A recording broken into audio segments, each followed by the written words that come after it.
हाँ, हमारे जजमान जी बताए कनखल में हरिद्वार में यज्ञ हुआ।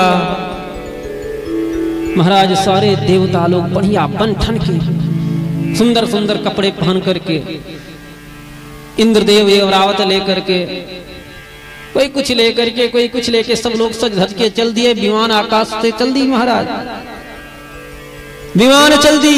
भगवती सती का शिवजी त्याग कर चुके थे। शिमारू के नए वीडियोस के लिए सब्सक्राइब कीजिए और बेल आइकन को दबाना न भूलें।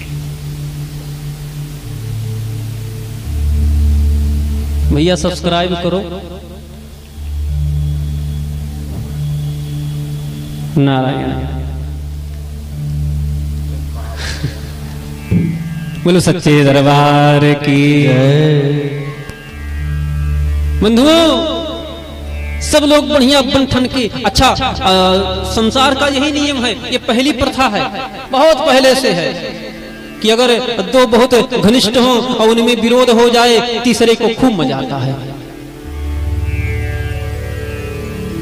दो पड़ोसी हों और खूब पटता हो, विवाद हो जाए और एक के घर विवाह पड़ जाए, तो जितने रिश्तेदार आएंगे जो दोनों को जानेंगे, जिसके घर झगड़ा होगा चप्पल उसी के घर निकालेंगे। भैया चप्पल यही निकाल दे रहे हैं, जूता यही खोल दे रहे हैं, गाड़ी यही खड़ी कर दे रहे हैं, क्योंकि आपको तो जाना नहीं है, आप देखते रहना। होता है ना? क्यों? बोले महाराज उन्हें चिढ़ाने में बड़ा मजा आता है। और देवता भी यही, सती का भगवान शिव त्याग कर चुके थे। राम जी पर सती संदेह की थी, शिव पुराण में वर्णन राम जी पर संदेह की थी। शिव विवाह क्यों किए? अच्छा, अब विवाह का भी कारण है शिव पुराण में।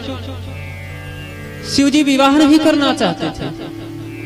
ब्रह्मा जी को जब काम मोहित किया, वहां तो वर्णन है, जब काम मोहित किया शिव जी ने उनके मस्तक को काटा, तो शिव जी से उनको भी ईर्ष्या होने लगी। शिव पुराण अनुसार शिव जी ने कहा, ब्रह्मा जी ने कहा कि मैं भी इनको फंसाकर ही छोड़ूंगा। ब्रह्मा जी तपस्या किए, आदि शक्ति की उपासना किए, शक्ति प्रकट हुई, आप मोहित करो शिव को। शक्ति जब प्रकट हुई, ब्रह्मा जी ने कहा मेरी इच्छा पूरी करो, मुझे वरदान दो, आप प्रकट होकर के शिव को मोहित करो, मैं शिव को भी मोहित देखना चाह रहा हूं। नारायण, फिर शक्ति को कौन धारण करे? शक्ति को भी धारण करने का सामर्थ्य होना चाहिए। प्रसूति और प्रजापति दक्ष को माध्यम बनाकर के शक्ति जन्म ली, प्रकट हुई।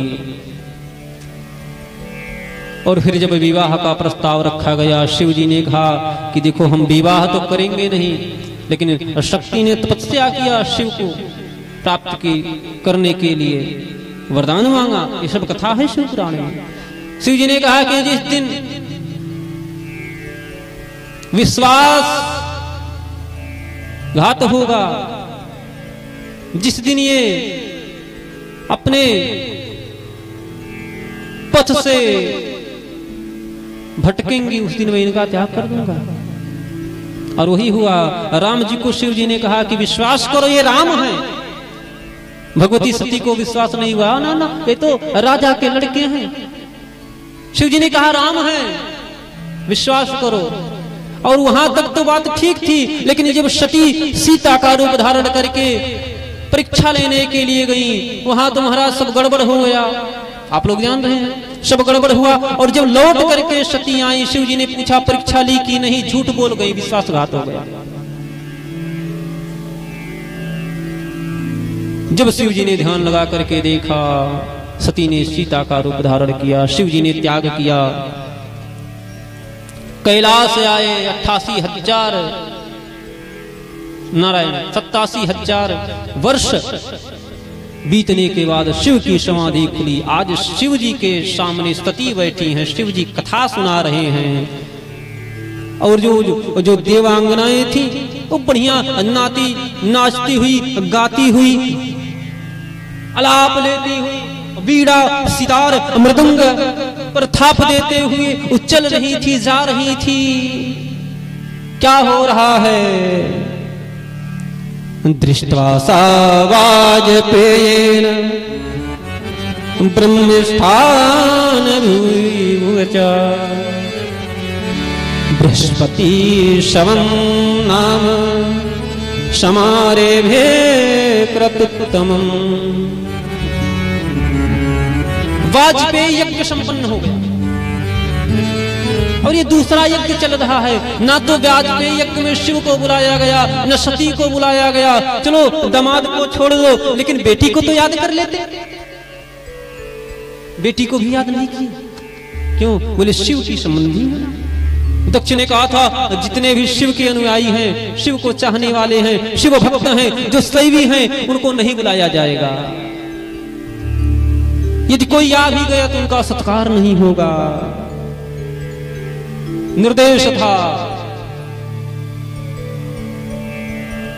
नारायण और ये जो देवता थे महाराज, ये तो कैलाश के ऊपर से ही, और विमान ज्यादा ऊंचे भी ना रहे, नीचे सिर के ऊपर से जा रहे थे।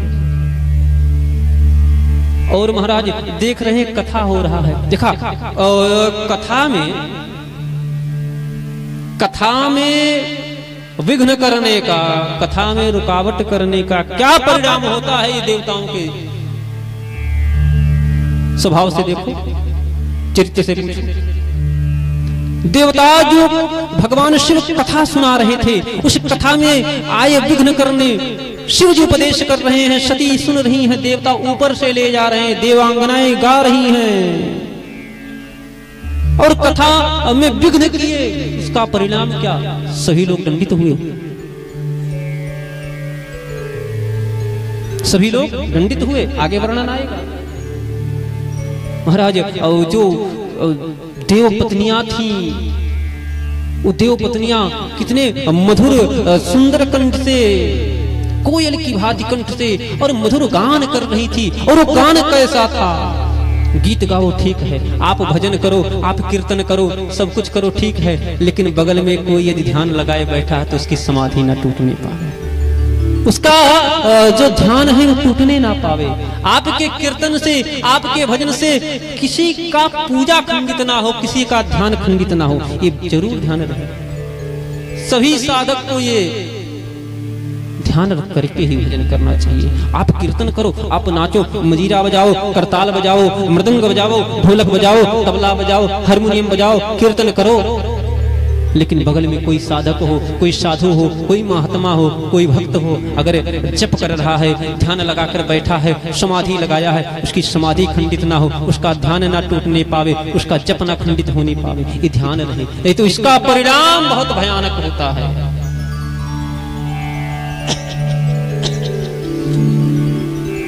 वो देव पत्नियां जो थी वो गीत गा रही थी। भाई कथा में जाओ, यज्ञ में जाओ, भगवत धाम में जाओ, भगवान के दर्शन के लिए जाओ, संत मिलन को जाओ, तो कुछ ना कुछ कीर्तन करते रहो, भजन करते रहो, गुनगुनाते रहो, मन से चिंतन करते रहो, करना चाहिए। लेकिन ऐसा नहीं जैसा देव पत्नियां कर रही हैं। सुर सुंदरी करही कल गाना, सुर सुंदरी करही कल गाना, सुनत श्रवण छूटही मुन ध्याना, सुनत श्रवण छूटही मुन ध्याना, सती बिलोके विरोध अभिमाना, सती बिलोके व्योम निधाना, सती बिलोके व्योम निधाना, सती बिलोके व्योम निधाना, जात चले सुंदर विधिनाना, सुर सुंदरी करे कल गाना, सुर सुंदरी करे कल गाना, सुनत श्रवण सुनत श्रवण सुनत मुनि ध्याना। गान तो कर रही थी, यहाँ तक ठीक है, लेकिन सुनत श्रवण। ऋषि महात्मा कहाँ रहते हो? साधक लोग कहाँ रहते? एकांत में, हिमालय के गुफाओं में, कंदराओं में, झरने के नीचे, ठंडक में, पानी में खड़े रहते हैं महाराज, ध्यान लगाए परमात्मा का। और वो जो मुनि थे उनका ध्यान टूट जाए ऐसा गीत था। सती ने देखा, देव पत्नियों ने कहा बहन यहाँ कहाँ? अरे तुम्हें नहीं पता, तुम्हारे पिता के यहाँ उत्सव हो रहा है और तुम यहाँ बैठी हो घर पर, तुम्हें पता नहीं? अब सती कैसे कहें कि हमारे यहाँ तो भाई वो निमंत्रण कार्ड नहीं आया, फोन नहीं आया, मैसेज नहीं आया। नहीं, क्या करे, जाना तो हमें भी था, लेकिन हमें विलंब हो गया, घर की मैं अकेली हूँ और सबको देखना है महाराज, सबको देखना है, चलो हम आते हैं। और इधर शिव जी से कहने लगी, ये नहीं कहा। सती जी देखो, माताएं ना कभी कभी बात को बड़ा घुमा करके बहुत अच्छे से रख देती हैं। सती ये भी कह सकती थी कि मेरे बाप के घर यज्ञ है, चलो, लेकिन नहीं, कितना बढ़िया बात को घुमा करके रखी। प्रजापतस्ते ससुरस्य सांप्रतम्, प्रजापतस्ते ससुरस्य सांप्रतम्, निर्यापितो यज्ञ महोत्सवः किल, वयं च तत्राभिशरामः, ते यज्ञतीर्थानि विबुधा व्रजन्ति। क्या कहें? प्रजापति और जो आपके ससुर हैं ना, उनके यहाँ यज्ञ महोत्सव, बहुत बड़ा यज्ञ, बहुत बड़ा महोत्सव हो रहा है। और हे नाथ, वयम, हम और दोनों चले ना? शिव जी ने कहा देवी देखो, जाते तो ठीक है, लेकिन न्योता नहीं आया है, बुलावा नहीं आया है। नाथ, अपने घर में भी बुलावा देखना चाहिए। अरे भाई, गुरु के यहाँ, पिता के यहाँ कोई कार्य हो, कोई उत्सव हो तो बुलावा थोड़ी ना देखा जाता अपने घर में। बोले फिर भी ठीक है, लेकिन हम जाएं और हमको देख करके मुख घुमा ले, वहां जाना भी ठीक नहीं है। सती जी ने कहा देखो, हम लोग 16 बहनें हैं और भाई प्रजापति दक्ष के पुत्रों का वर्णन आता है महाराज हजारों हजार, और सबसे मिलना एक साथ संभव ही नहीं हो पाता। और यज्ञ हो रहा है, सब लोग उपस्थित होंगे। तस्मिन् भगन्या मम भृत्तिर्भि, मेरी बहन और मेरे भाई, मेरे जो सुहृद हैं, सब लोग आएंगे महाराज, और मैं सबसे मिलूंगी, मैं सबसे मिल लूंगी, हाल चाल होगा, बड़ा मजा आएगा। शिव जी बार बार समझाए वहां जाना उचित नहीं है। सती नहीं समझी ना, हम तो चलेंगे, आप भी चलो ना, आप भी चलो। शिव जी ने कहा देवी जाओ, तुम्हारा कल्याण हो, तुम जाओ, हम तो नहीं जाएंगे। और जब सती जी इधर चली तो शिव जी महाराज विचार करने लगे। थोड़ी दूर सती जी जब चलने लगी तो शिव जी देखने लगे। उधर सती तुरंत कहती हैं कि एक बार शिव जी से और कहें तो। सती जैसे मुड़ती हैं, शिव जी आंख बंद कर लेते हैं। शिव जी आंख बंद कर लेते हैं। अब फिर सती आती हैं और स्वामी स्वामी चलो ना। शिव जी कहा ना आप जाओ। फिर जैसे सती चलती हैं तो शिव जी आंख खोल कर देखते हैं, जाने लगी, चली तो नहीं गई। और महाराज ऐसा कई बार हुआ। आखिरी में तो सती जी चली गई। सती जी चल दी।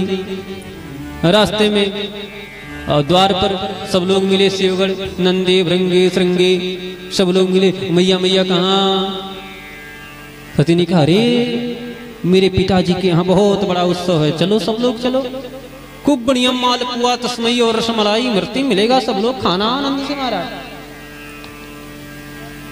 श्री गुरु ने कहा भगवान से तो आदेश ले आओ। हाँ हाँ बिल्कुल। नंदीश्वर इत्यादि आए, शिव जी से कहे, शिव जी ने कहा देखो जाओ तो, लेकिन ऐसे नहीं। फिर महाराज नंदीश्वर के ऊपर सारी सामग्री रख दी। नंदी से बोले आप लेकर जाओ। क्या रख दिए? बोले पलंग रख दिए। जिस दर्पण में सती मुख देखती थी दर्पण रख दिए। जिस गेंद से सती खेलती थी वो गेंद रख दिए।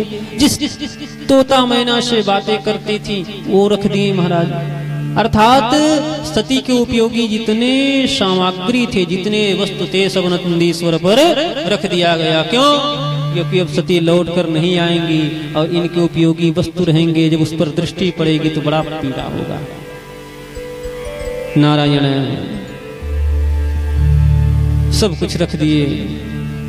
सती चली और आकर के पहुंची उस अपने पिता के यज्ञ में।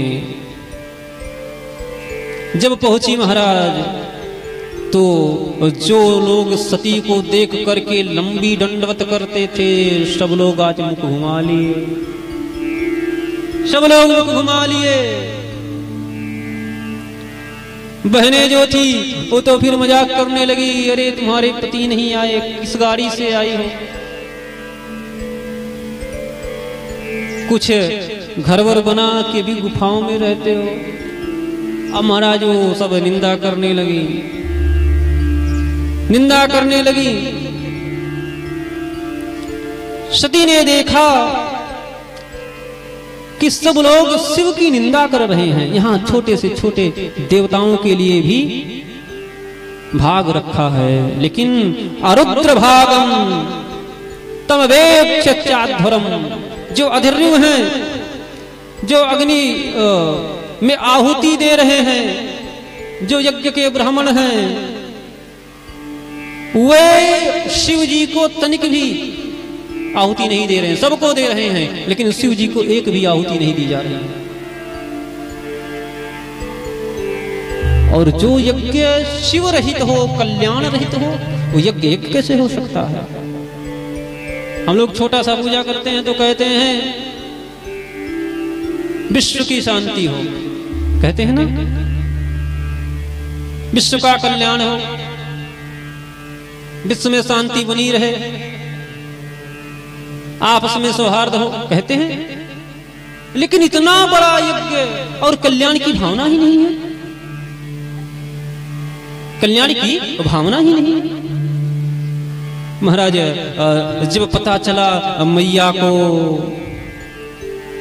प्रसूति मैया को पता चला मेरी सबसे छोटी, मेरी लाडली आई है, मेरी पुत्री आई है, मेरी बेटी आई है, तो मैया जो प्रसूति थी वो तो महाराज सारे मर्यादाओं को, सारे बाधाओं को, सब कुछ छोड़ करके और बीच सभा में पहुंच करके और सती को पकड़ करके अपने हृदय से लगा ले। ये मां है। मां तो मां होती है जिसके हृदय में केवल और केवल वात्सल्य होता है। मां डांटती भी है ना तब भी उसके हृदय में वात्सल्य होता है। क्रोध भी करती है, क्रोध में भी प्रेम होता है मैया के। सादर बलि मिली एक माता, सादर बलि मिली एक माता, सादर बलि मिली एक माता, भगनी मिली